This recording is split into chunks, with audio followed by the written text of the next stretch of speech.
பழனி பாபா என்கிற அகமது அலி.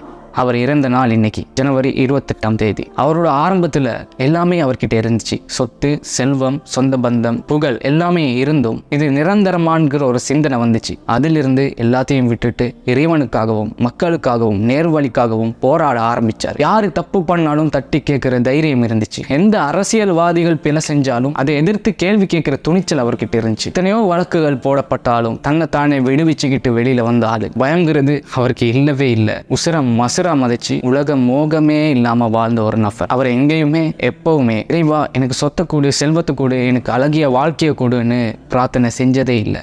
அவர் எல்லா இடத்துலையும் பிரார்த்தனை செஞ்சது எனக்கு வீர மரணத்தை கொடு. எல்லா இடத்துலையும் யாரெல்லாம் எனக்கு வீர மரணத்தை கொடு அப்படின்னு தான் பிரார்த்தனை செய்வார். படம் கொடுத்து பார்த்தாங்க, பயமுறுத்தி பார்த்தாங்க, எதுவுமே வேலைக்காகல.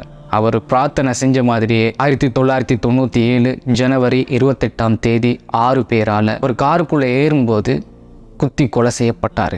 உண்மை, நேர்மை, தைரியம், வீரத்துக்கு ஒரு உதாரணம் பழனி பாபா என்கிற அகமது அலி. ஒரு காஃபியரின் கையால் பல குத்துகள் பட்ட காயங்களோடு நான் மரணமடைகின்ற பாக்கியத்தை கொடு. நாளை கியாமத்து நாளுக்கு நான் கொண்டு வரப்போகின்ற சாட்சிகள் என் கல்லறையிலே இரத்த கரைகளும் காயங்களும் பட்ட உடலோடு அடக்கம் செய்யப்பட வேண்டும்.